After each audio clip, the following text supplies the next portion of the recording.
Good afternoon.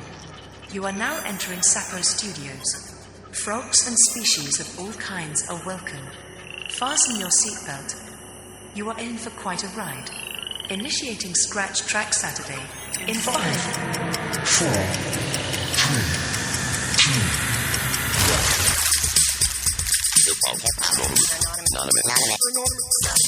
Saturday.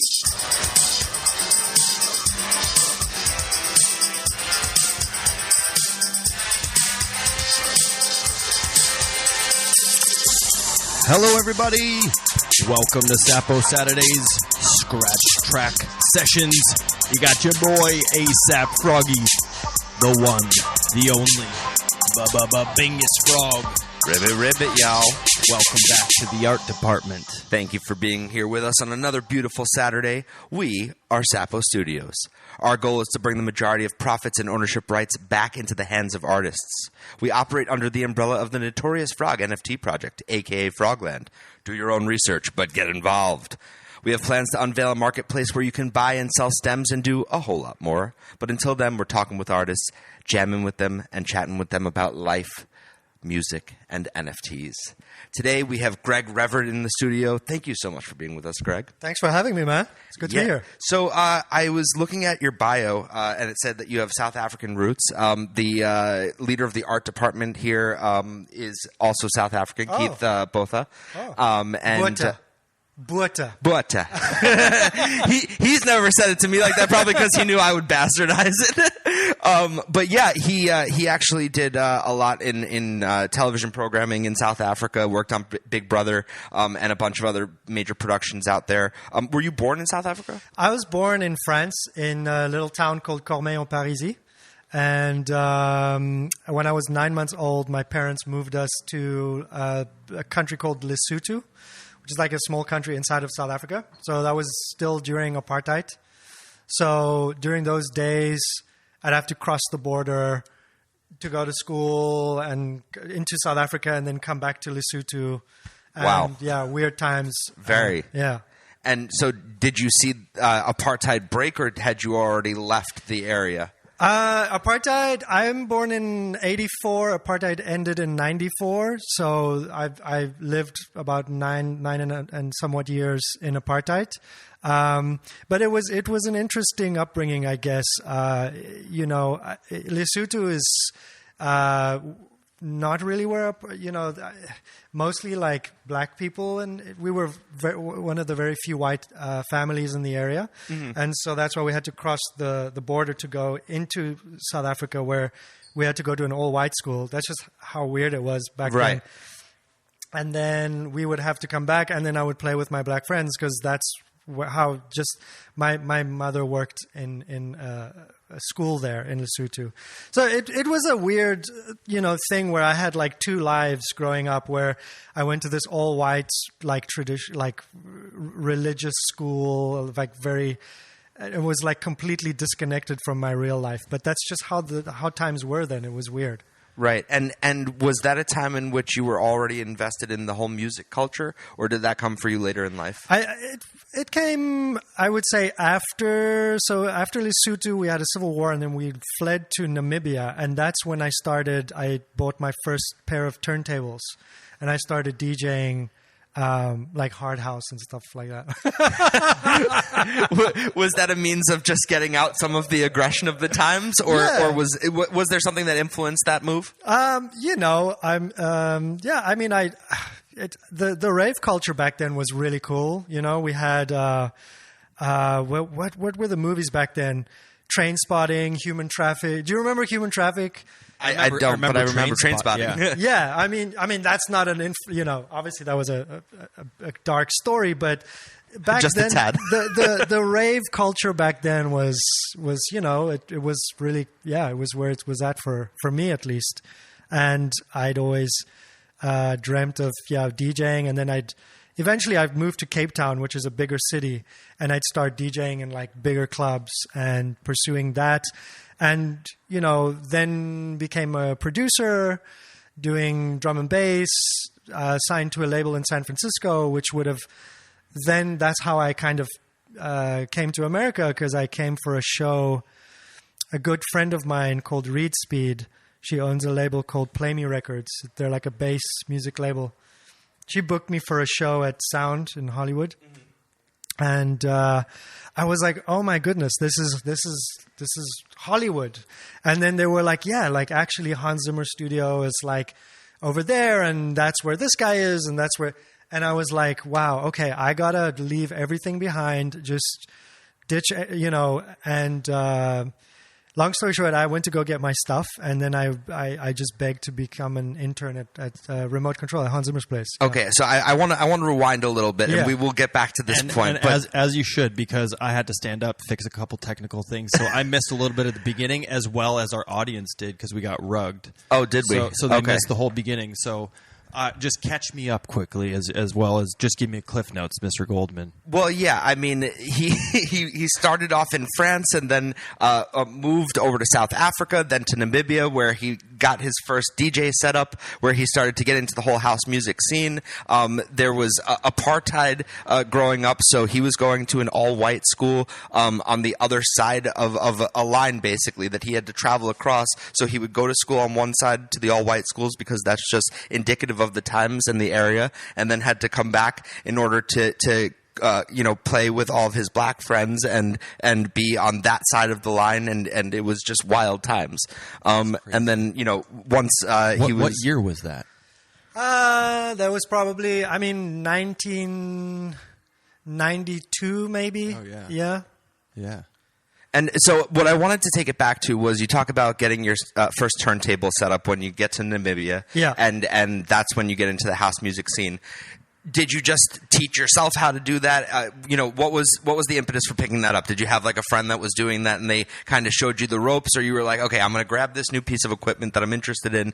I'm just going to press all the buttons and see what happens. Yeah, I think I taught myself. I don't think I knew many DJs back then, but it wasn't. And we didn't. I don't think we didn't have YouTube back then. It wasn't. There were no. I don't even think my house at least. I don't think I had internet back then. But yeah, beat matching. And they were shitty. I remember they were Gemini. I think were they Gemini XL4? Don't quote me on the model name, but they were like belt driven, not direct drive, because the Technics direct drive.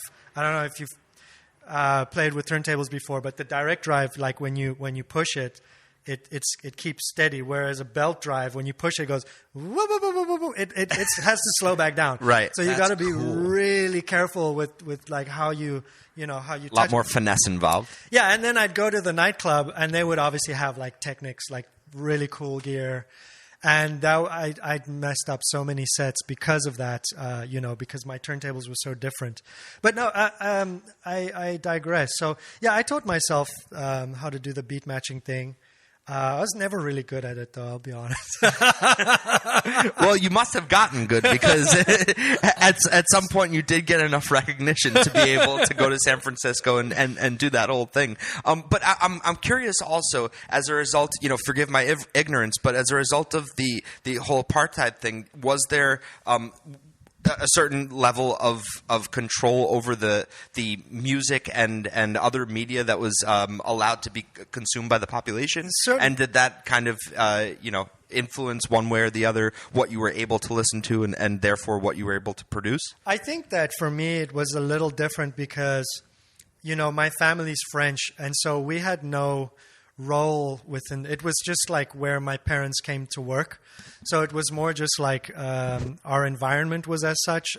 Growing up, as a kid, you don't know things are weird. It's just right. how life is. Exactly. So you're just like, oh, yeah, this is normal. And it's only when you get older and you're like, whoa, that was pretty wild. So to answer your question, I don't think it affected me in such a way. I was pretty, we had a horse.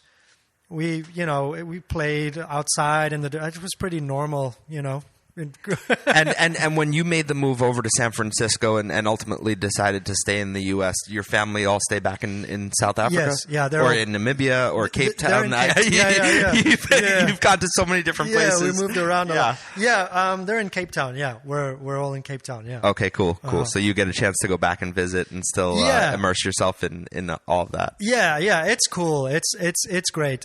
I'm going back actually in December. So yeah, that's gonna be cool. That's a place I would really love to visit in my lifetime. That would be a lot of fun. And I've heard good things from people that have gone there on vacation. Except it's like intense with sharks, isn't it? Yes. Well, I believe the biggest population of great whites in the world. In fact, from what I understand, it's most of the Discovery Channel great white shark documentaries are shot there because there's an island called Seal Island where there's obviously seals, and that's where the sharks go to eat. But that's also the misconception of the dangers of sharks, because I kite surf.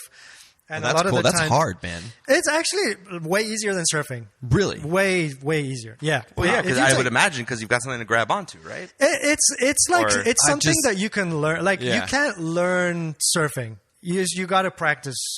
Surfing is something you do it till you get good at it. Yeah.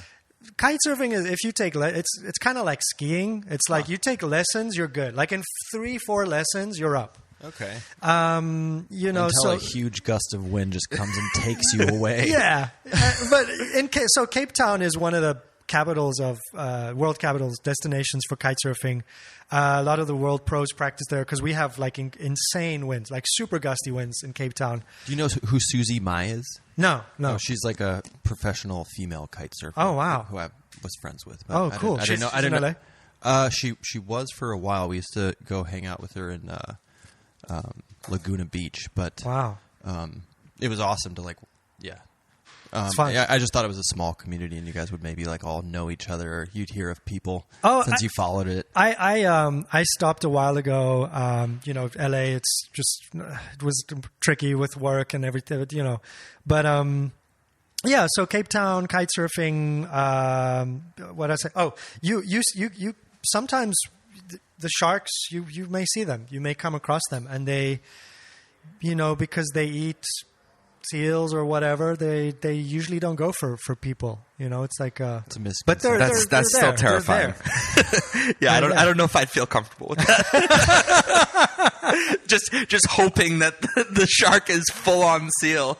Oh yeah. Man. And if he's not and he wants a little nibble, then I'm around. Great. I don't know if I want to play those odds. Yeah. Okay, so you let's hear a little bit of your music that you sent over, and then we'll get back into you kind of moving to San Francisco as a result of the music and what happened thereon. So you sent over 2 tracks to us. Do you have a preference on which plays first? No, it's up to you guys. Here, Purgatory. You want to play Purgatory? Sure. The first one? Okay, and is this from the Deadmau5 collaboration, or is this something else? No, you can play some of that too if you want. It's called "Where's the Drop."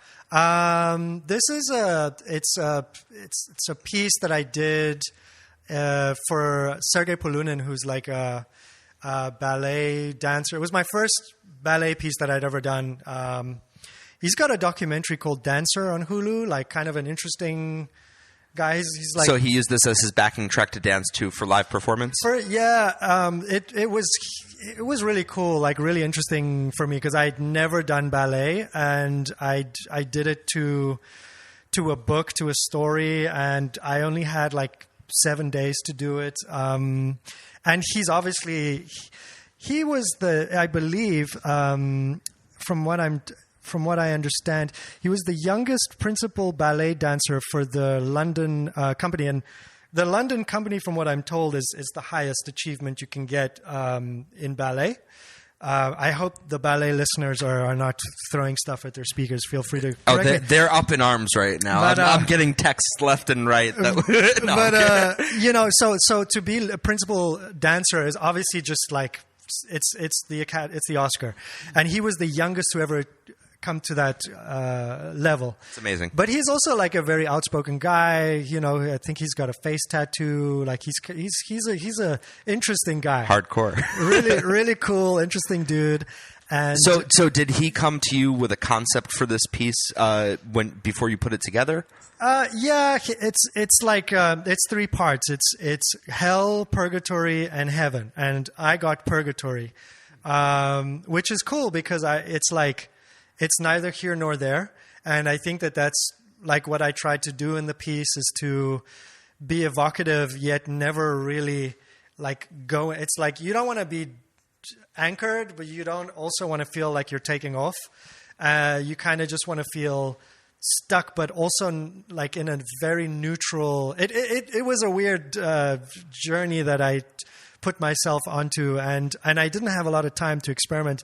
Good thing he really liked it, and we recorded the orchestra, a week later. And while all 3 concepts are diametrically opposed, did you have an opportunity to listen to the others so that you could all be no? Okay. No, I don't think he That's had super time. cool. Yeah. It's cool of him. That's the thing is you get some people, like he's really cool to work with because he's the type of guy, if he's hiring you, it's not because he needs the job done. It's because he actually wants, I felt like he really wanted my opinion, which isn't always the case. And that's nice for an Trusting artist. the people, it's trusting the artist that he's working with. Yeah, which it doesn't, it's something you shouldn't take for granted. I mean, in film, a lot of the times there's so many people involved. There's so much money at stake. It's like your opinion is wanted, but it's not really needed. Right. At least not always. It's a dime a dozen. A little bit. So this was a cool opportunity where he was like, no, like I really want just do your thing, man. And I was like, okay. And actually, the same thing with Deadmau5. It was the same thing where I'd send him stuff and he wouldn't reply. I'd be like, dude, like we're recording the orchestra in like 2 weeks. Like I need notes. Like is yes, no, what do you want? He's like, yeah, I don't know, cool, yeah. Like fucking just do your thing, bro. Man. And that's kind of the most stressful. Yeah. It's more stressful to have that situation than have somebody like, no, do it like this and do it like that, or somebody that knows what they want. Well, and also which is very helpful. It is, but also it's like you can also just phone it in a little bit. Like when somebody is micromanaging you, you're like, here's the thing you asked me to do. Right. Whereas when they're not telling you anything, that keeps you up at night. Yeah. You're like, and then you start holding yourself to an even higher standard. 100%. And so maybe he knew that. And I was going to say it forces Maybe that's a you tactic. it forces you to go open new doors. It really does. Which is cool. Like that's awesome of him. Like, All right, you're let's, saying, that's let's, really, let's circle hear back this. to Purgatory, which, that's, we were talking about Deadmau5 just now, but let's bring it back to the ballet. And we had Heaven, Purgatory, and Hell. This is Purgatory by Greg Reveret.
That is absolutely gorgeous.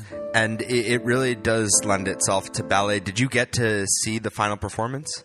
I did. So I saw some clips. It's pretty epic. Yeah, pretty epic.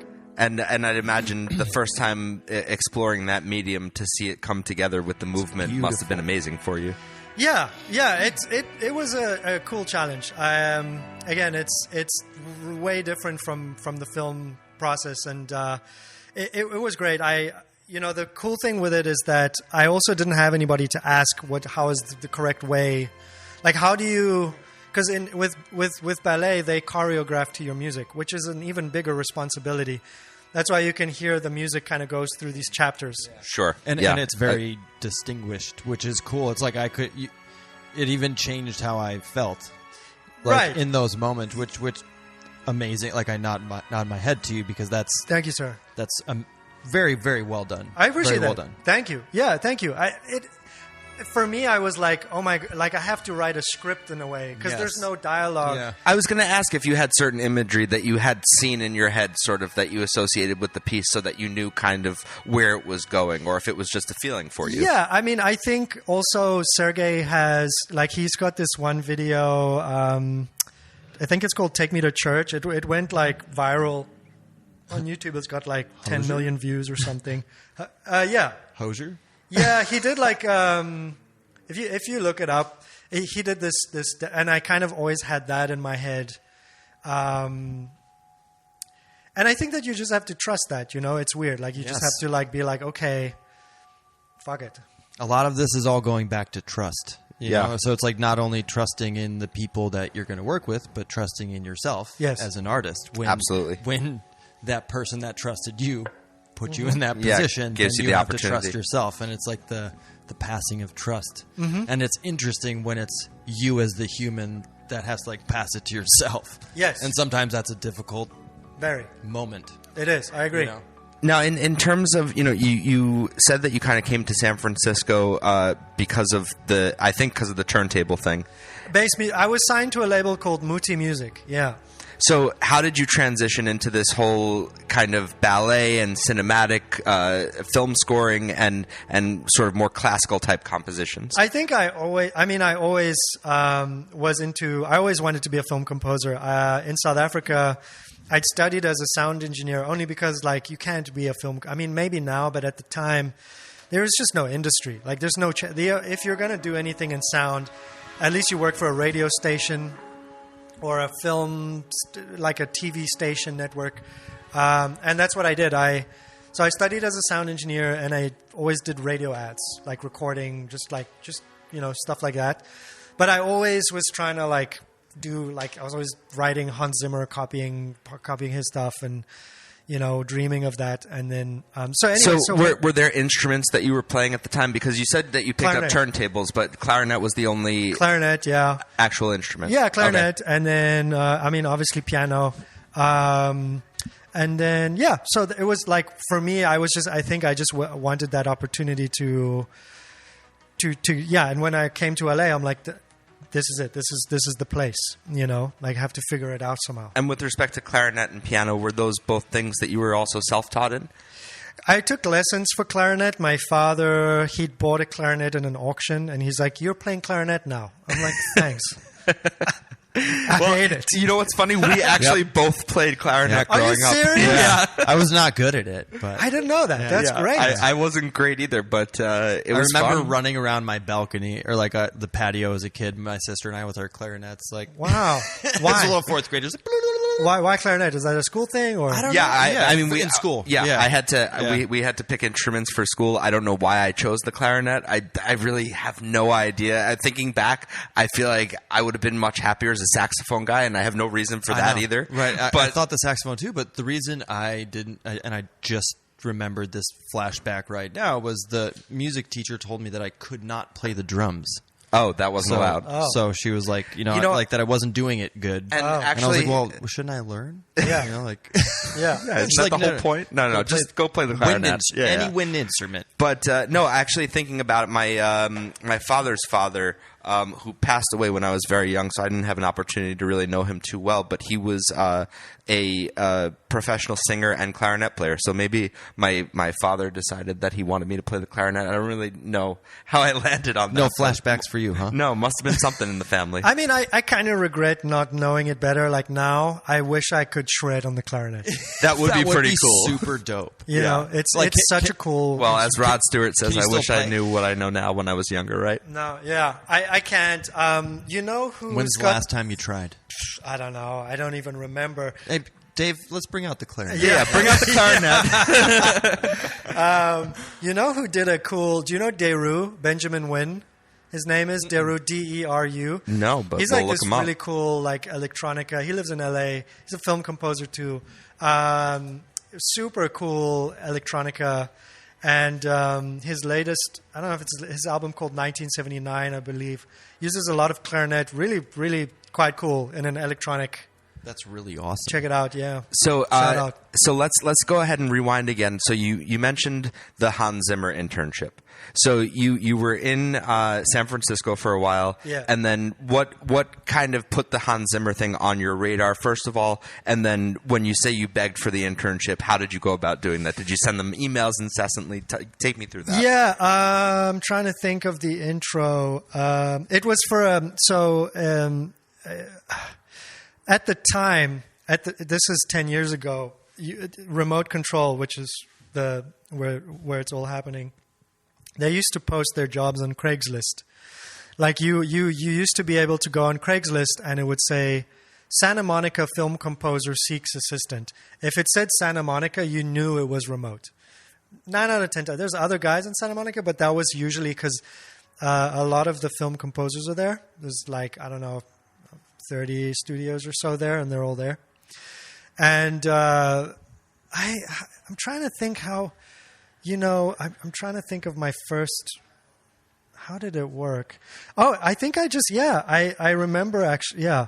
I'd emailed them and they gave me a call back, and then they ask you to like rate yourself out of 10 and like how versed are you in like orchestrating in Pro Tools and I said 10 for everything, and I was as absolute 0 for all of it. Fake it till you make it. 100%. And so they were like, wow, just 10. This guy's unbelievable. So they called me. Dave, let's bring out the clarinet. And so... Listen, overconfidence works sometimes in your favor. the thing is, I don't know. I mean, it's part fake it till you make it, but also part like I had no idea what I was comparing myself. It's only once I started working there was everyone like, USC graduates, grade 8. Like all of these guys were 10 years younger than me, conducted orchestras, best of the best from their country, and past US. Like these guys were, all of them were literal. I mean, it's yeah. And it's Facebook. It's like all the smartest people in the world are here, Right. in this room, and they're all fighting for the internship as well. We're all fighting for the same job, right? And that's when I realized, oh, I'm not a 10. And well, I'm still a 10 to myself, Yeah. but maybe not to these other guys. And that was honestly, I mean, that's when, it's not like I went in, I'm a 10. No, I figured by then that, I had something. I was like, yeah, I know Cubase. I know, I did the musical demo. I did all the things. It's just that once I met those people, I was like, okay, these guys are on another level, and I'm going to have to figure it out. Did you have some sort of a portfolio behind you to show people work that you had done, or were you really just going in based on your own word of yourself as a composer? I think it was. I think the thing that separated me from.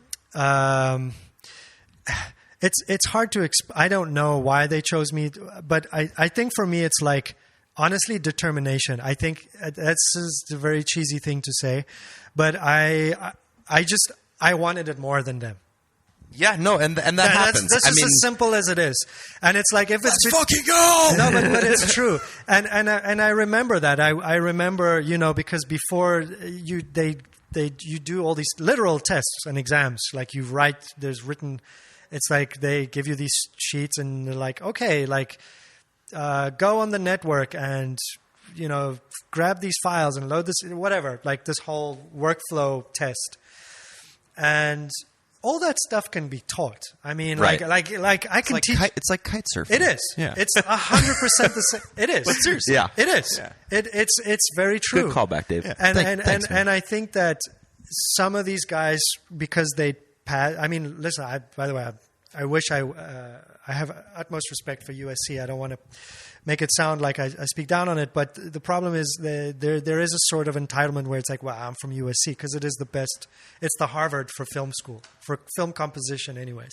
Mm-hmm. And I don't think I knew that. yeah, that's- it's bar none. It's like your mentors are like James Newton Howard, and like it's I mean, yes, this is the mecca for that. So Yeah. Yeah, it makes sense. Yeah. it's for film composition specifically. That's where you want to go. Yeah, and it's funny because it reminds me of a story from when I was younger. I wanted to go to this acting program. I applied, I didn't get in, and then I wrote them this whole long thing about how they're making a mistake by not taking me. Wow. And they reconsidered and they took me into the Did program. they? And sometimes it is just how bad do you want it, and that is what separates you. I love that story. Yeah. That's so true, man. I mean, it's cheesy, That's but it's awesome, true. man. I don't think I knew that. Is yeah. that the one where you played acoustic? That is a different one. Oh. No, yeah, that was a different acting program. And actually, my first instance of something like that was in 8th grade. I really wanted to, or no, 6th grade. I wanted to be the Cowardly Lion in The Wizard of Oz. Yeah. And the music teacher was only going to consider me for Uncle Henry.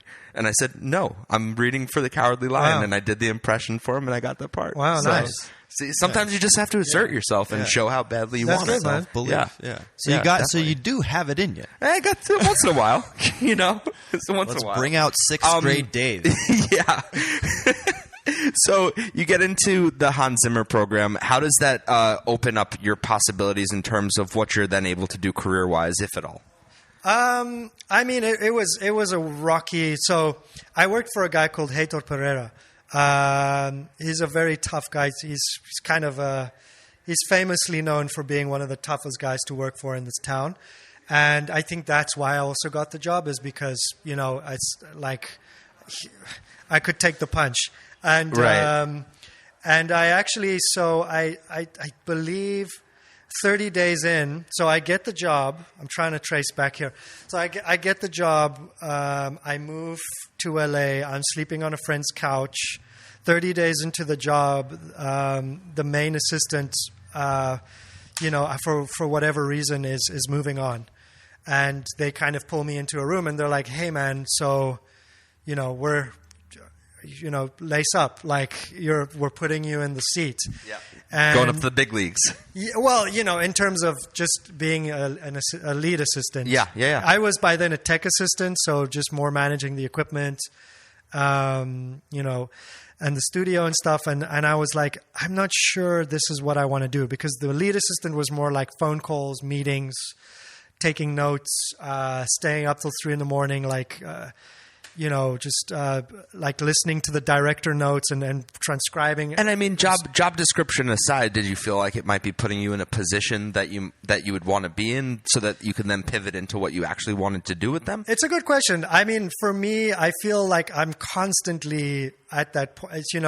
So what happened was, I then moved. I actually left. It was the toughest decision. I'm like, I worked so hard to get this job, and now 30 days into it, I'm out, because I was like, I'm not going to take this job.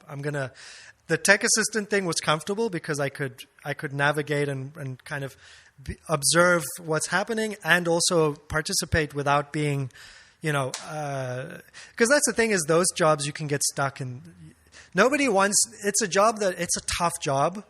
So if you're good at that job, it's hard to graduate. Yeah, they don't know how to replace you because you've made yourself invaluable to them. You know what I'm saying? No, Yeah. like it's like you're so important. Just the connection that I made in my head, though, which is funny, is because it was actually the last time I was wearing this sweatshirt on the show, when we interviewed Red Buttons. And Red Buttons has done work with a lot of major people now. And the first job he got, a friend of his tells him that there's this position at this music studio. And he gets there, and they give him a chef's jacket.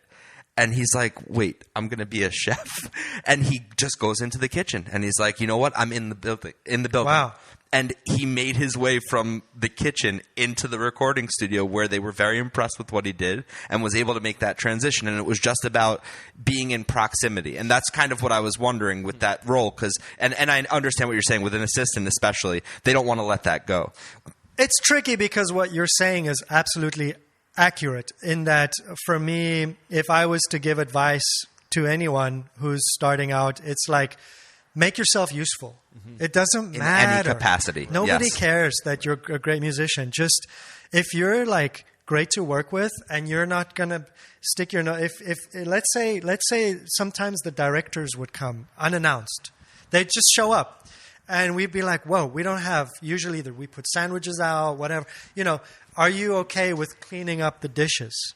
Because sometimes we need, like, can you just, we get it. You're talented, but can you go wash the dishes? Like, right.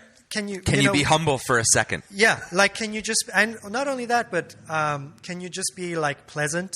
Can you be friendly? A team player. Exactly. Yeah. All of those things. And those are the things that'll graduate you to the next step. But also it's catch-22 because you can also just be stuck there for what we, so absolutely. You're always kind of dancing on that line of like, it's a hard thing to navigate. Am I going to stay here? Am I going to keep on moving? So, what you're saying with the chef's thing is great, what he did, because he was like, I'm just going to make myself useful, and then I'm going to graduate. As long as I feel like maybe that you have the prize, like you're always just in your sights. Yes. You're not there to be a chef. You're there to be, or whatever. I don't know. Yeah. What No. story was. And that's the thing that is very hard for people that come out to LA specifically. You know, they take some other job to just pay the bills, and that becomes the main focus. As a creator, you want to be doing those other things, but if they're not paying you, you have to shift focus so that you can at least have a place to live and eat, and that becomes difficult. It's true. The problem with that is obviously and I've cut that umbilical cord many times. You know, it's like a weird rebirth process, and it never gets easier. I always think, you know, I remember, for example, when I did my first, I did some music arrangements on Fast and the Furious and Avengers: Age of Ultron. I was like, this is it. Like now I'm gonna made it. You know, I started emailing Marvel. I was like, hey, I have arrived. Right. You guys have been waiting for me, right? I'm here, baby. You know? And you know, nothing. And you always think when you get to the next step that things will be, and it never. There's no blanket. Yeah. In it, you know, and like that. We've talked about that before too. It's wild, but it is so crazy in this, and it's always about the next thing, like we say. But it's I think you feel it in those moments, like when you do need to like cut the umbilical cord, and sometimes it's hard to jump off the bridge. But like, what allowed you to cut the umbilical cord, and like when do you know that you felt it? I don't know, man. For me, it's always I always have to I always have to look back because I always have to remind myself I've done this. I did it when I left South Africa. I did it when I left my assistant job. I did it like, with the music, because that's the thing. When you're in that music arrangement realm, it's impossible to graduate. That's the hardest step. And it's weird because you're so close. You're so close. You know, it's kind of like the guy who makes the beats for Drake and Drake.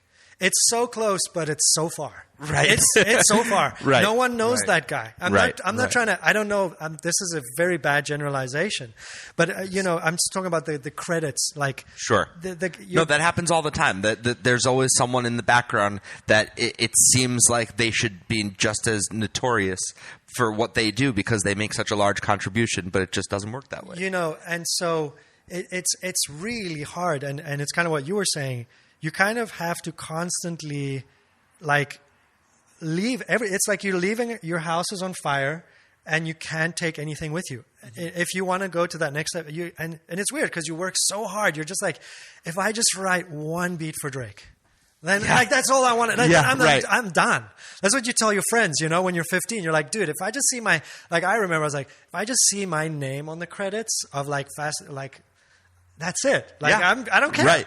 I don't care. And then you get there and you're like, man, like shit, like, that's not the credit that and then so you have to leave that all behind again. Then you can't do another gig. And it's weird because that's always going to be there for you. And so Hans Zimmer job, you cut the cord, right? And you decide to jump off that ship, and you say, you know what, I'm going to get stuck in this role. It's not going to work for me trying to pivot into what I want to do here. Yeah. So what's your next move? I go to Christopher Young, who's one of my. I love this man very much. He's helped me. So he's done. You can look him up. He's one of the greatest composers in Hollywood, and. Christopher is like one of those old school composers. He writes pen and paper, piano, real orchestras. I mean, like legit, Jerry Goldsmith era type. They don't make composers like him anymore.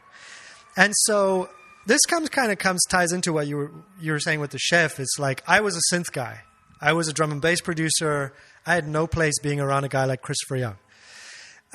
Which was actually why it was a perfect relationship, because he was like, well, I need some synth stuff on this Scott Derrickson movie called, what was it called? Deliver Us from Evil.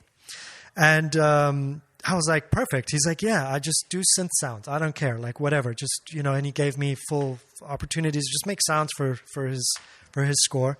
Another opportunity where you have free reign. Yeah, it was cool. Trust, baby. Yeah, and I was just like, and I was a fly on the wall, and I was observing, this master, honestly, and I learned so much from Chris, because I think I wasn't a threat, and also he has a big team. I made a lot of great, and long story short, I still work for Chris. I anything he needs, I'm there. It's some relationships you make, and it's family, and he's certainly one of those guys. And was it as a result of that relationship that you were able to get onto the bigger projects like Age of Ultron and the Fast and the Furious, or what was that transition like? That was Brian Tyler. I was working for Dino Menigan. I was an additional composer for his show called Teen Wolf. Dino's one of my best friends now too. And then I'd emailed Brian, and I was just like, hey, and he was like, yeah, sure, like let's try it out. And he gave me a lot of opportunities, which was really cool. I worked for Brian for many years. When you emailed him, did you send him a couple of samples of your work? Yeah. And how did you choose which ones you were going to send over? Because I'm sure that was very deliberate. I don't know. I don't think I thought about it too much. It was, not as deliberate. I was working. I was working. It was different times then. I don't think that would work anymore. I don't know. That's the weird thing. It's like a lot of the stuff when you look back, you're like, that was wild. Like those. I am so jealous of how the industry used to be, because there really were so many more opportunities to just face to face get something going, yes. And it's such a harder time in my opinion now to authentically get something going without kind of, for lack of a better phrase, whoring yourself out on social media to get that opportunity. I think about it a lot. I think especially since work from home began now, especially with film composers, they work from home, and if they're employing you, they have to want you in their house, which is a different barrier to break. You know what I'm saying? Yeah. Besides your skill, it's like, do you smell? Like, it's weird, right? It's that silly. Yeah, like, but what are your idiosyncrasies, and are they going to line up with? Is the vibe going to be right for us to be creative? Yeah. That makes absolute sense. I think that's like one of the biggest lessons I learned when working on a film set was be a pleasure to be around, and you don't have to be perfect at your job. Make yourself useful, and like that goes so far. Yeah. Like, and for people that are like, oh yeah, I know how to do that, or yeah, I know how to do that, or like not open to learning or collaborating, like that's what will end you in this industry. Agreed. So I think that's something for all of us to take away, like Absolutely. for people listening. Yeah, don't be a jerk. Yeah. That's true, man. Yeah, no, basically. It's true, but also it's weird because, like I said, you still have to be firm, and that's where... That's the hard part. That's the hard part, and I have this weird mantra. I don't know if it's a mantra. But it's probably not weird either. It's, delineating the difference between working in Hollywood and working for Hollywood. Right. Interesting. Okay. Right. And it's going back to that thing of like, you're so close, but you're so far. Mm-hmm. And you can get lost. I have some friends who have fantastic jobs in fantastic companies, and they're making lots of money, and the credits are impressive. And they did, they did whatever, the new Nike logo, and wow, and on Friday night at the club, that's great. And they're writing this script, and they're going to give you this job, and it's wow. And then you go home and you tell your girlfriend, I met this guy. And that all sounds great, but I'm sure you guys know. Just get lost in you that. Get you lost. can get lost in it. And it's just like, oh, I met this guy, and it's like, does it turn into anything? Like, you just keep thinking that's like the next. Does he work for Hollywood or in Hollywood? Right. And it's wow. You know what I'm saying? And it's like, yeah, that's not a weird mantra, man. That's not a weird thing to go by at all. Actually, I think I'm going to adopt that because I think that's something we're trying to establish is working in Hollywood. Yes. And right now I kind of work for in more or less maybe not entirely Hollywood, but yeah, there's definitely a delineation there. Yeah, and it's important to be aware of that. Mm-hmm. So yeah, and have it on the radar at least. And it's weird because once you start crossing into the people don't like that. Like there's a lot, you get lonely. Like that's the thing that goes back to that line that we were talking about. It's like, you're like, well, they call you, they're like, hey, Greg, we're doing this new movie. Like, we want you like working on the team. And I'm like, yeah, I'm kind of trying to get my own thing now. And then you're broke, and then there's nothing there, man. And you're like, fuck. And then it's about how much do I believe in myself, and for how long can I hold this out? It's tough, man. Yeah. It is tough to just live on your own. So take me into film composition. Right, you sit down to score something. How do you know where to start? Maybe that sounds like a silly question because as a creative, I know that there's just some feelings that you have and intuitions, and you just kind of do your thing. But is there any thought process to the mechanics of where you start a piece? Yeah, there's certainly. I think everyone would be different, but just starting with your themes, reading the script, depends what phase the movie's in.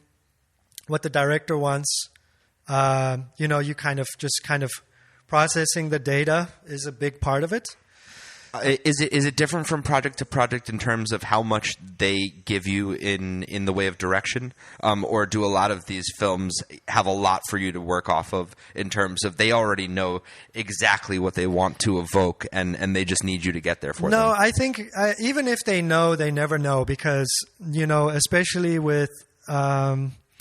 It's certainly different for every project. That goes without saying. But also it depends on, especially like big budget, like franchises. For example, Resident Evil. It's tricky because it's a massive franchise, and it's not just your opinion. It's not also just the directors. It's everyone's opinion, and the fans will kill you if you get it wrong. Exactly. Seriously, for some of these franchises, like a franchise like Resident Evil that has been around for so long, gamers are so protective over their content. 100%. They will be infuriated if you screw it up and you make it seem like it's something else. 100%. And I actually grew up. And I said this, I when I got the show, I was like, my friends were playing GTA. I was playing Resident Evil 2. I remember it. I remember the music. I remember like going to the fridge. I remember every detail of those days playing Resident Evil 2.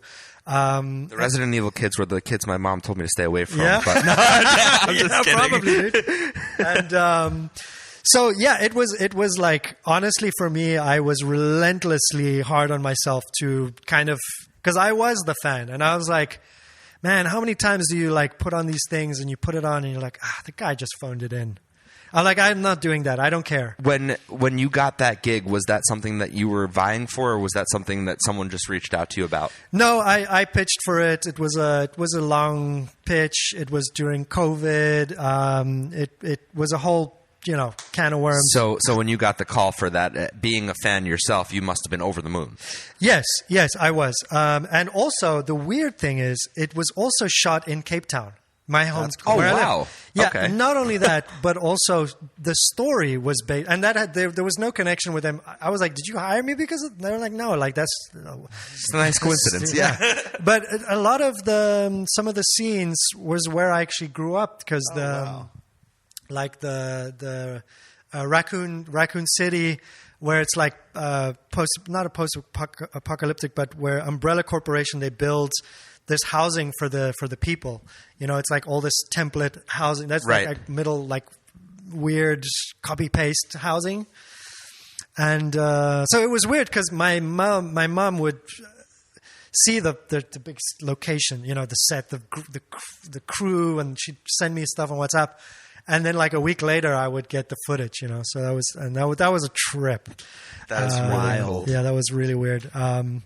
So and then for a bigger production like that, or maybe that was because that's not even as big as something like Age of Ultron in terms of the level of production that goes on. I think are there more than just you in terms of composers involved in a piece, and is it simultaneous, or do you kind of partition yourselves out? Yeah, I mean, Avengers. That was Brian's project.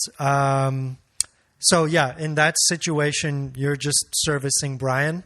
Whatever happens before or after doesn't fall on my plate.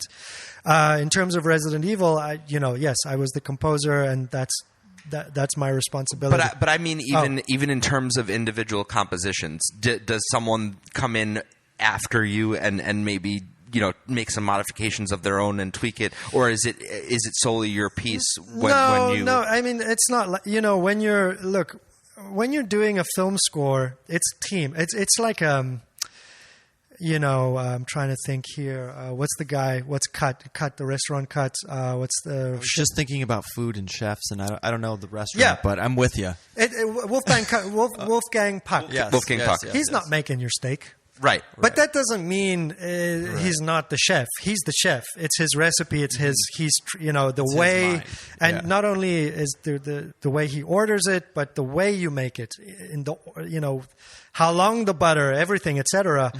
It's a team sport. There's no ways Wolfgang can make 100 steaks at the same time. It's going to be a shitty steak. Yeah. For everybody, and it's the same. Especially on TV. With Resident Evil, for example, I'm working on episode 5, but then I'm doing notes for episodes 1 to 4 while doing 5. And then they're like sending me footage for 6. And then they're talking about, then the director's emailing you at 2 a.m. like, oh, I have this great idea for episode 8. Like, we're going to, can you send me like, I gotta get this by like Netflix or whatever. Like, just send me something. And I have to address that too. So it's like a kitchen, and you need a team, and every role is important.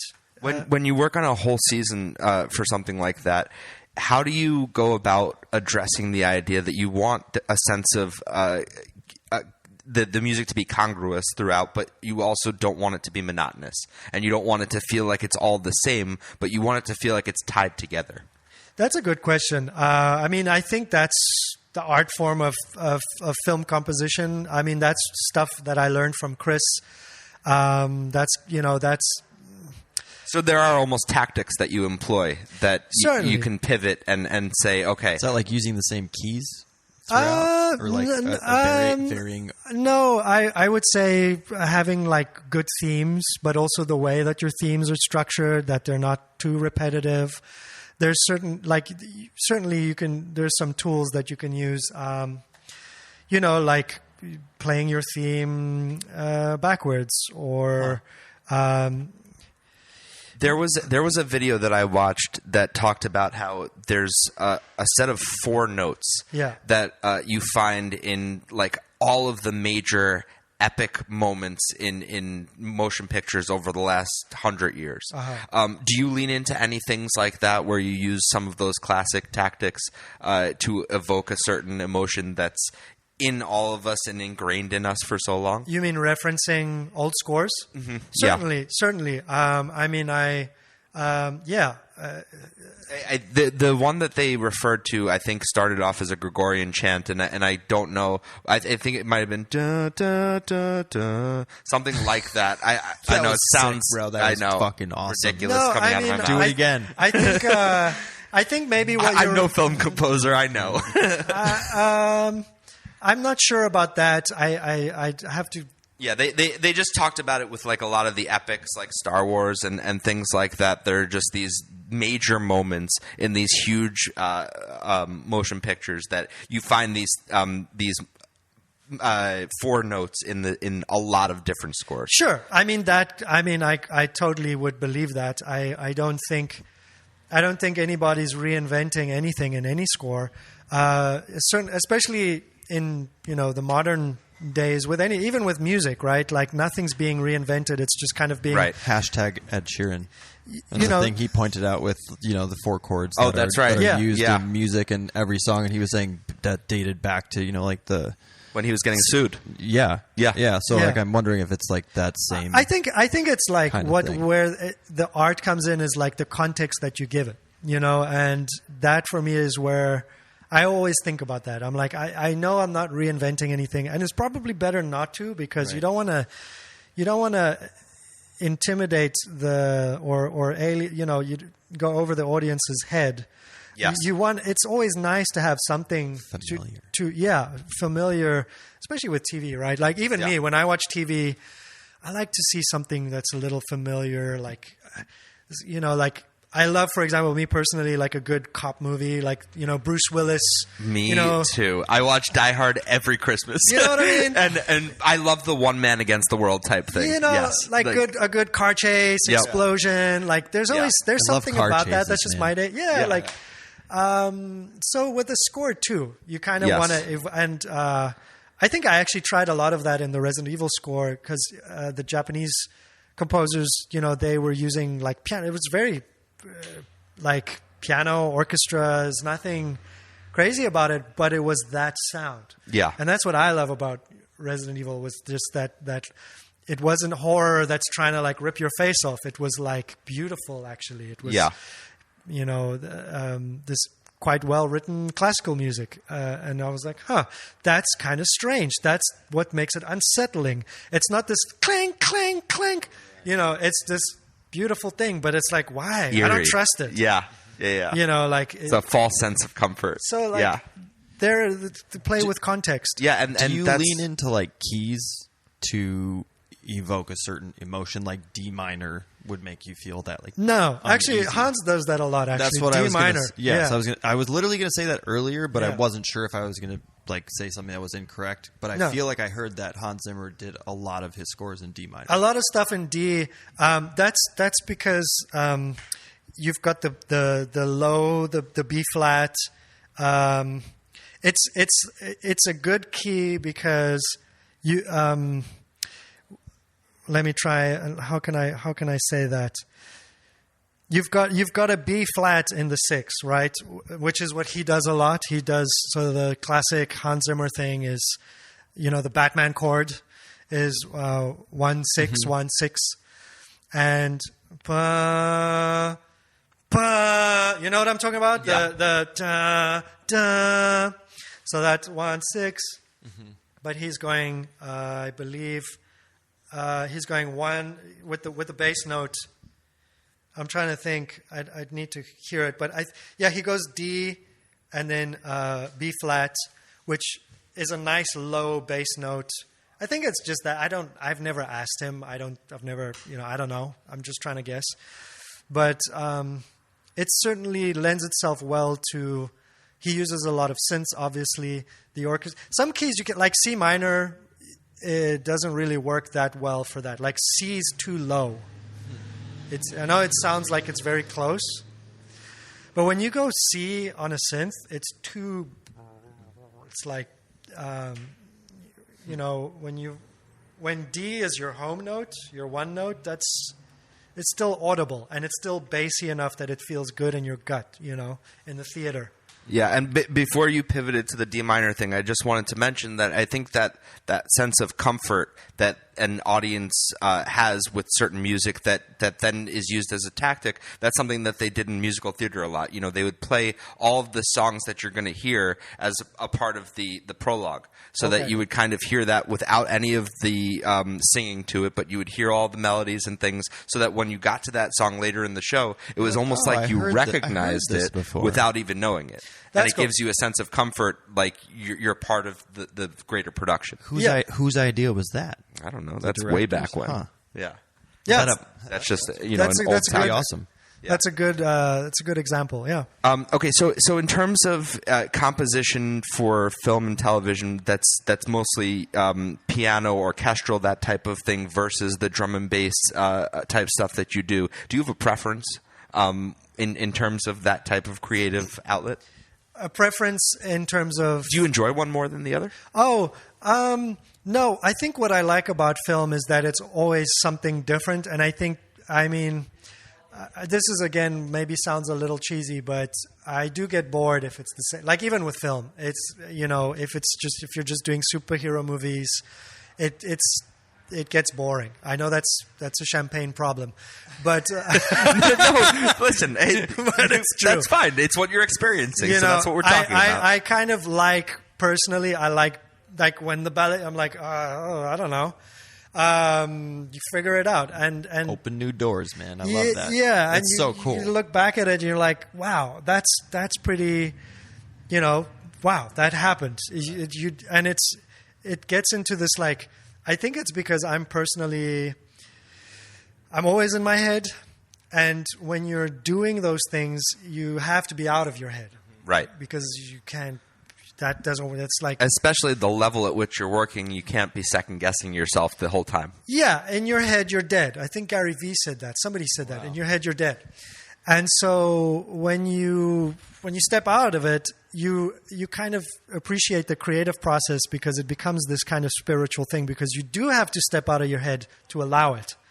And a lot of the times when you kind of listen to it, you're like, shit, did I do that? Yeah. Wow, that's wild. That's so cool. It doesn't feel like you're like channeling. Yeah, and it's true. Now, it would seem to me that the film composition thing is a more individual task, whereas like working with deadmau5 or doing other music like that is going to be more collaborative. How do you feel in terms of, do you prefer one over the other in terms of working alone versus collaborating? Because maybe you get to go on this journey by yourself, like you're talking about, and really explore places in your mind that you've never been. Yeah, that's a good question. I really enjoy the collaboration part of it. That's kind of also why I enjoy film composition so much, is because it's fun to have that responsibility to the project. And so with deadmau5, for example, he called me. It was Thanksgiving, actually. So it was right about this time of year. It was on Thanksgiving Day. I was literally cutting the turkey.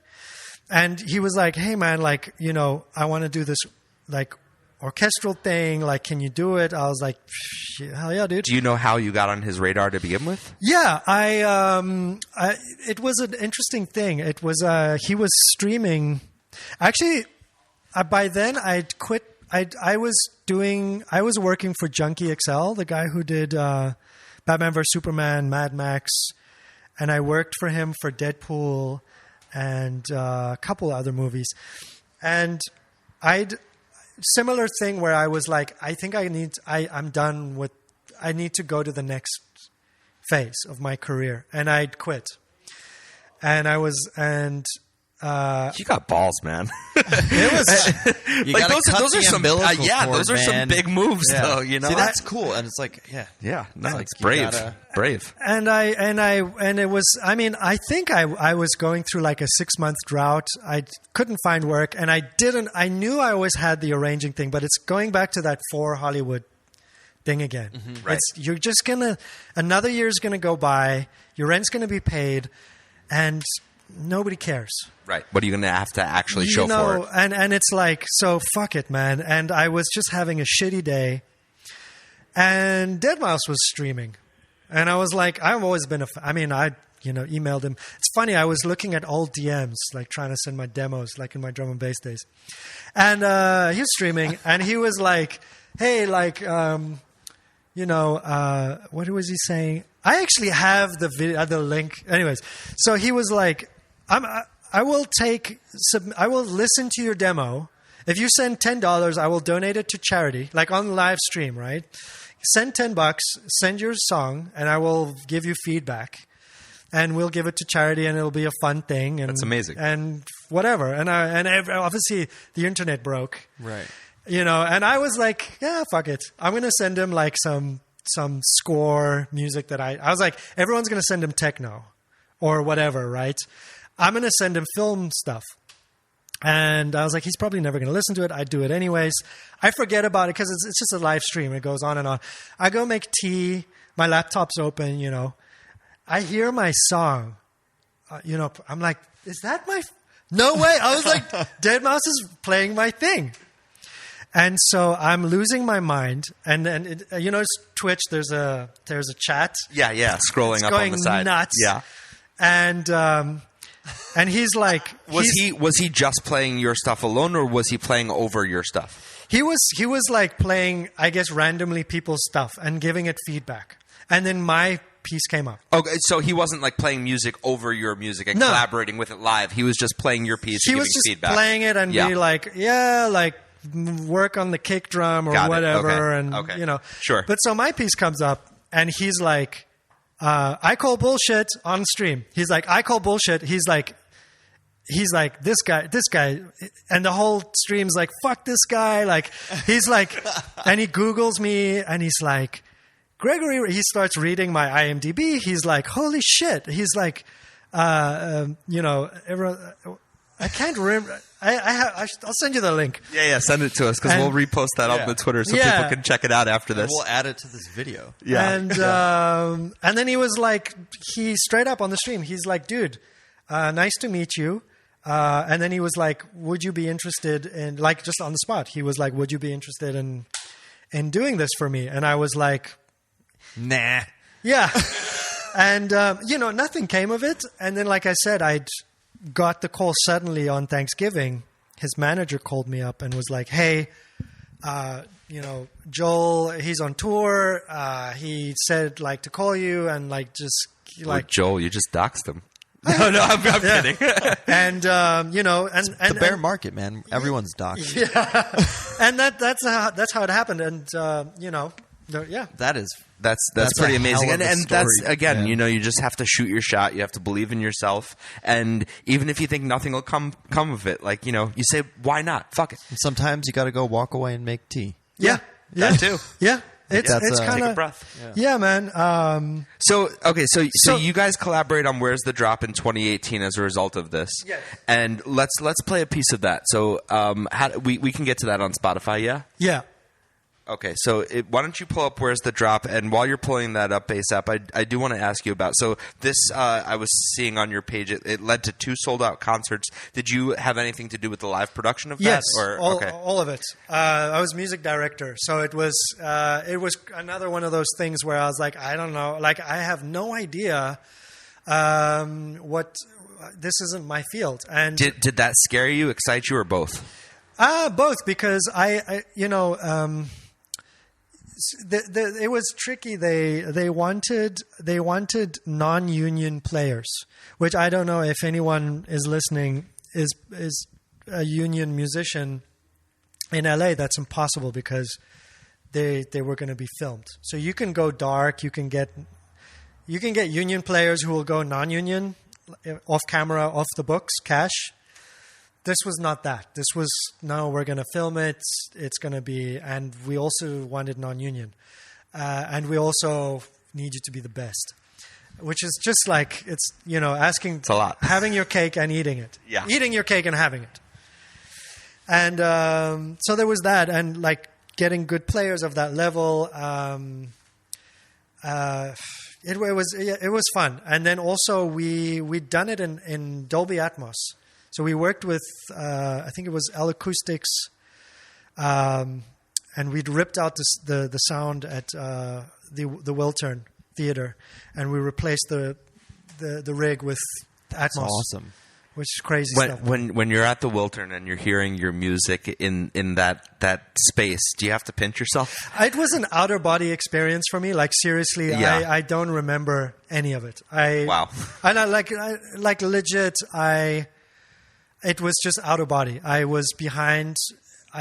None of it happened. So when we talk about the idea that there's no blanket and that, you're only as good as your next gig and there is no sense of security, do you have to kind of redefine your definition of success for yourself and appreciate certain moments maybe a little bit more because you can't be living up to some imaginary thing that doesn't exist. Yeah. That this idea that there's going to be this job security, it's almost like, okay, if there's not, then what am I proud of, and what am I taking away from all of this? It's man, I don't know. I think for me, I always go into a job where I'm not scared to be fired, and by that, it's not in a sense of arrogance, but in a sense of like how much of myself I'm gonna. Don't have any regrets, creatively speaking. It was the same for Dead Mouse, was the same for Resident Evil, was the same for the ballet. It's like, because it's going to go away and it may be your last, but at least that you're like, I laid it all on the line. Because the process is gonna grind you down. That's just part of film, right? Like a lot of times you hear these film scores and it's really bland and it's just like, and you kind of blame the composer, but man, it's hard because the directors, the producers, the studio, all of these things can really just grind the score away.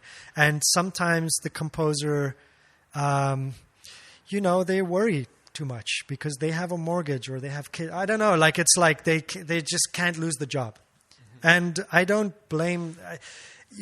I don't know. Like for me, I'm like, I gotta be able to look back at this and be like, this was everything I could have done. Yeah. Does that make sense? It absolutely does. And I know that I keep reverting back to old episodes of our show, but there have been so many great interviews that we've had where people have dropped such interesting stories. And this, again, reminds me of, we had Melanie Safka on, and she was one of the only female solo performers at Woodstock in 1969. Wow. And she was talking about, she did the composition for a song that was the theme song for the Beauty and the Beast made-for-TV movie that they did with Linda Hamilton.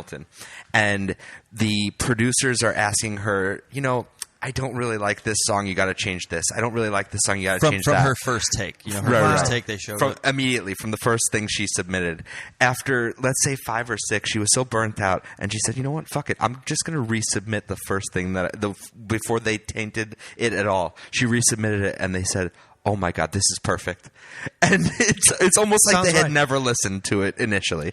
But she was saying they don't know what they want. And ultimately you do sometimes have to stick to your guns and believe that you're there for a reason. They've called you for a reason and really assert yourself. Yes, but also you have to also respect the fact that from their perspective, when it comes, her story is incredible, by the way. I can't believe that. And that sounds about right. And especially someone of her level to kind of, I actually heard a similar story from Mark Ronson on his Instagram with Barbie. Is that right? He had a similar thing actually for the theme track. The one, I haven't watched the movie. I'm not too familiar, so I don't want to misquote things, but I respect him and follow him, and he's doing a lot of behind the scenes of what he did. And I remember thinking, wow, even Mark Ronson has to go through those things. Like he doesn't have to follow it, but he does apparently. Yeah.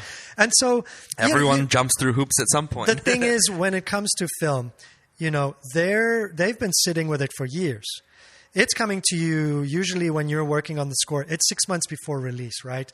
And so it's their baby. And in a way, I understand the nerves because they need that process to kind of go through the motions of like what they don't want. maybe to get to the point of, and that's part of the job too. It's like you kind of need to help them a little bit. And I can respect that from the point of view of, like, let's say a writer or a director that really wants to see something creatively. I think where it gets a little muddy for me, and I think why it was this way with Melanie and how she felt like she should just send the first thing, was that it was a lot of producers and it was a lot of extra cooks in the kitchen that really don't have much to do with the actual creative process. They just want to have their fingerprint on it. Yes, that is true. That is part of the process. Also, it's their money, and they're worried, and they're like, "Is this going to be?" Some people are just bottom line. Greg is protecting his future jobs. No, I'm just kidding. I'm just kidding. Not at all. It's just that I agree with all sides, but those are the you're things you have absolutely to right, juggle. and you have to be aware of that other side of things. You have to be like, I'm just busting your chops. I get It's it. still a business at the end of the day, and that's what it comes down to. And unfortunately, as Melanie puts it, those are the cement people. And, to come back to the question you were asking, do I like the creative or remember before we started talking about Deadmau5, the question, the collaborative, and that's or what the solo. I enjoy, and I say this honestly. That's why I enjoy the Deadmau5 thing and the Resident Evil thing. Is I enjoy working on these franchises, but also because knowing how hard it is to get one idea on those projects, just one. Absolutely. You got to throw 30. Yep. 50 for what we just spoke. For literally what we've just said for the past 10 minutes. That's just how it is. And so to walk away with a score where you're like, man, like I got 10 ideas, you had to throw 200 ideas. Oh, yeah. And so that I kind of enjoy it. It's really it's cool. That's cool. Oh, absolutely. It fires those creative synapses that you live for. There's an entrepreneurship level to it. It's like there's a business side to it. There's like yes, you're an artist, but you're also not a diva. You're also there to service the film, but you also want to impress the audience. And you're juggling so many things. And personally, I genuinely love that about film composition. It's not just the music. Yeah. It's like how you balance all of these things. Yeah, the electricity of everything coming together in that way. Were you able to pull up Where's the Drop? Or did you get distracted over here with us? Here's we got the it. album, but which song? Do you have a particular song that you would call out? You pick one, man. You pick one. All right, I cool. like Imaginary Friends. Yeah, that's the shortest one. Go for another. I wasn't looking at time, so I didn't do that on purpose. Effin' Pig. Yeah, that's a good one. Let's do it. Yeah, I would have picked that one. All right, cool. So this is Greg Reveret with Deadmau5 for their collaboration called Where's the Drop? Came out in 2018, and this is Effin' Pig.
Very cool collaboration, and amazing that you got to work with Deadmau5. I want to touch a little bit on, because we are going to wrap up here. You've given us so much of your time, which I'm really grateful for.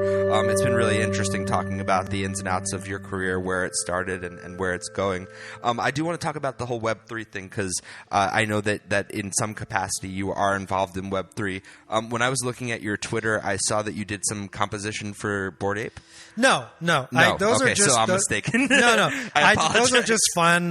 Those are just things that I just do for fun. I'm just passionate about the space. I haven't worked with Yuga in any way. Oh, okay. Yeah. So what got you interested in the space to begin with? Because I know for us there was that intrigue of, okay, this might be, NFTs might be an opportunity for people to be appropriately compensated for their work as artists, and obviously that's something that we're very passionate about and intrigued us. But was it just some sort of a project that was interesting to you that brought you in, or?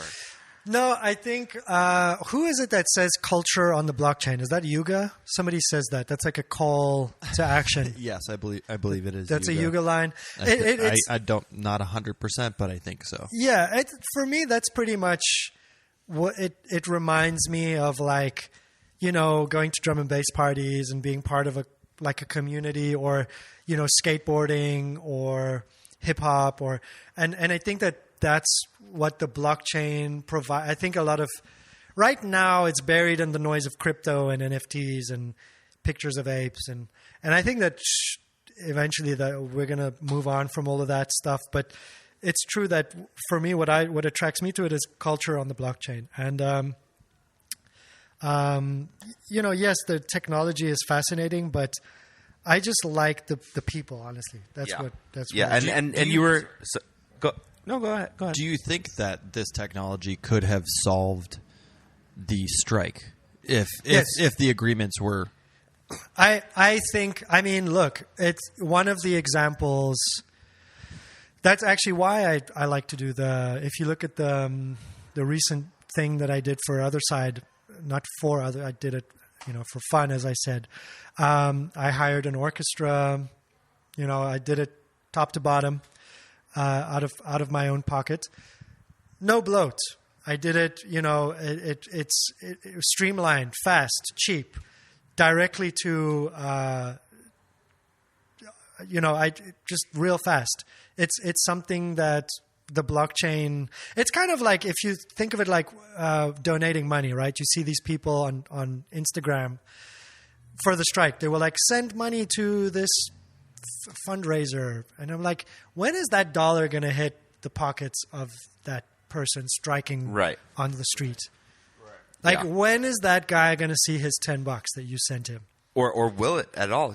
So many organizations and I don't know if it was the Red Cross that was held under the microscope for a while, but a lot of major organizations that are supposed to be, helping the world were either siphoning off money, or it just wasn't reaching the people in any sort of timely fashion in which they needed it, and that happens a lot. And so going back to making movies, it's the same thing. I mean, when you're saying a superhero movie costs $250 million, you have to remember that the studio has this giant lot with, how many people working in there, with a fountain that runs 24 hours a day, with all these people on salaries and departments and et cetera, and all of that. At some point it's taking away money from the writers. Yeah. Like it's being, it's the 1%'s making 99%. Yep. Kind of thing. And I think the cool thing with the blockchain is that, I can send. I did this the other day. Somebody I've never met, I don't even know them. They were having trouble with their baby. Something happened. I honestly don't even know the story. Honestly, it just sounded like a tragic situation. They were like in a tough and I just sent them $50 on ETH. I was like, and that helped them.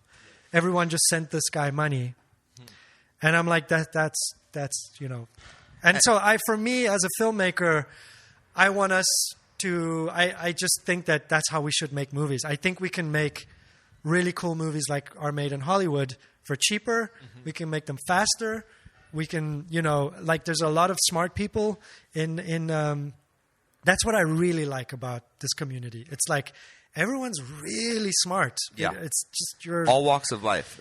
and everyone's hungry and everyone wants to do things and Wants they to see it work. Yes. That's a big Now, thing. you Yes, talked about 100%. the interpersonal connections being the thing that kind of brought you some sort of appeal to the space.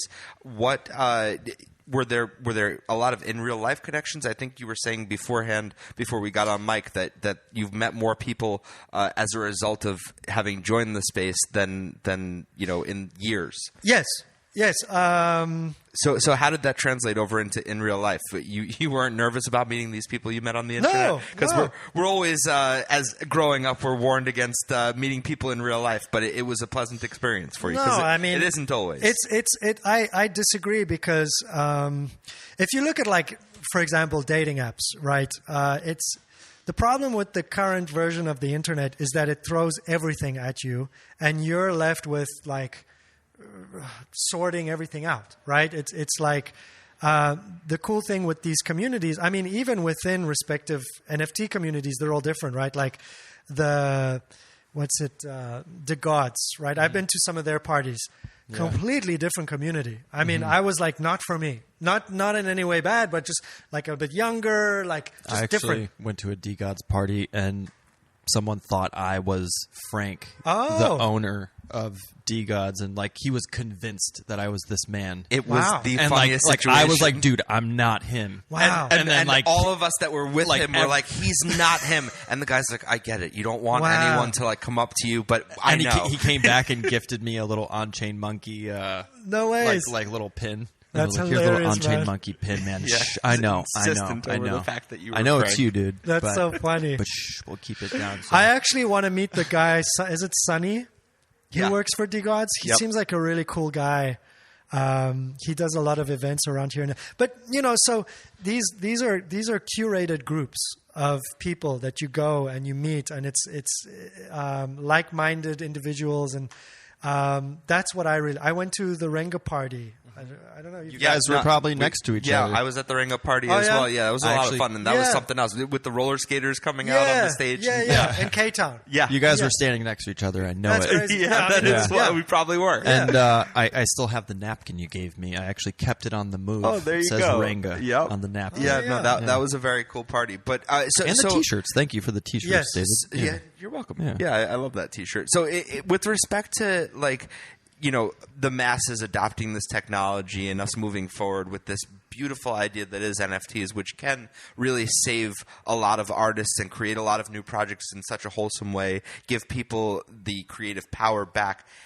I know that none of us are the authority on this, but how do you think we get there in terms of the masses adopting this technology? Because there is this sense of like, okay, all of us that are interested in it right now are a certain type of like nerd that understands this, or we're like these weird insane people. cult communities that are just very into the character that's on this NFT, the whether it's an ape or a frog or whatever. How do we get people that aren't invested in this technology right now to say, you know what, this makes sense? I mean, it happened with the internet. I think the first thing is it's a PR problem.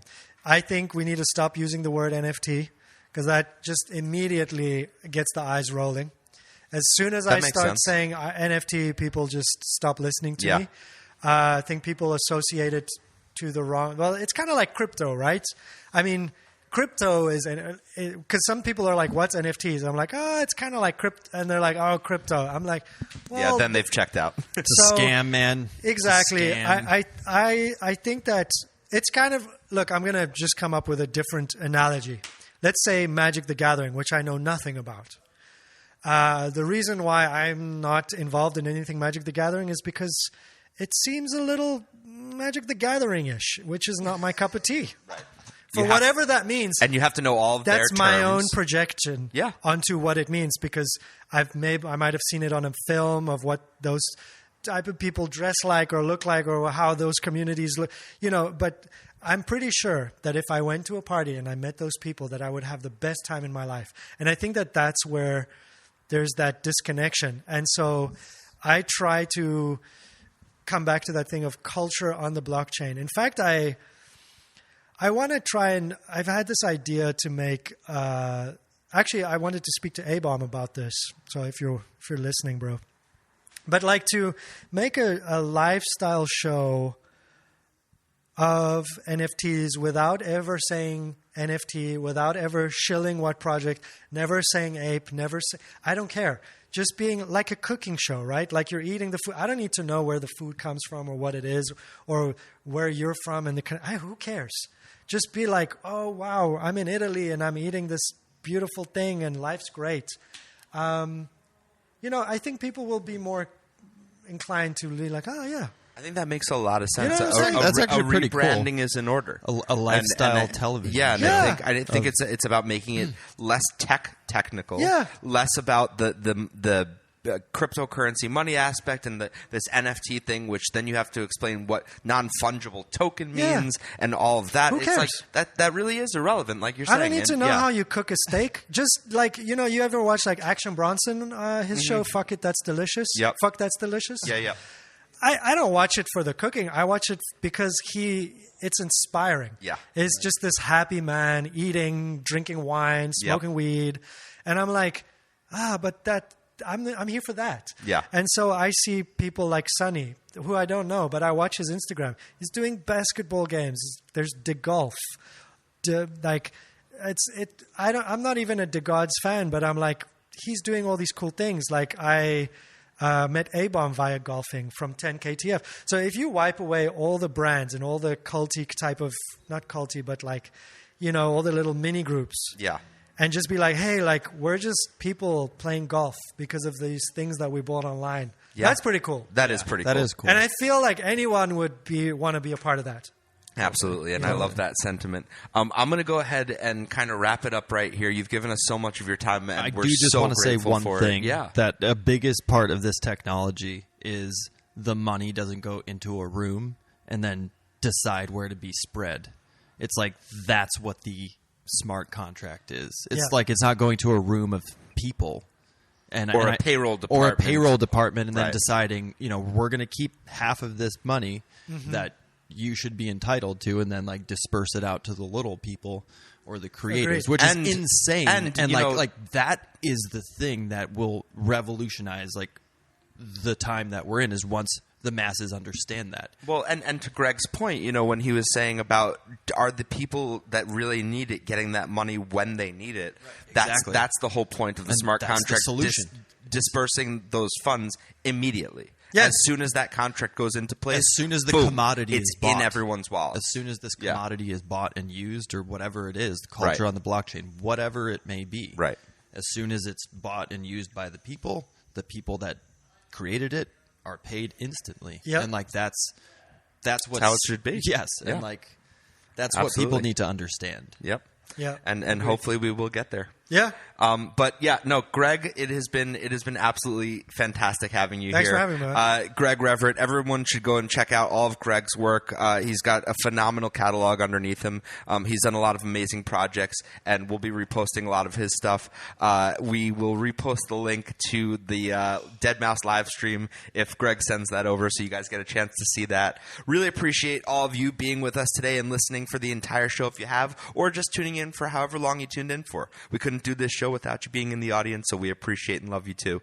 We hope you have a great week, a great rest of your weekend, because we are still in the weekend. Go and have yourself a little relaxation, and maybe pop on an old episode on Spotify, Apple Podcasts, or Google Podcasts, because we've had a lot of amazing artists.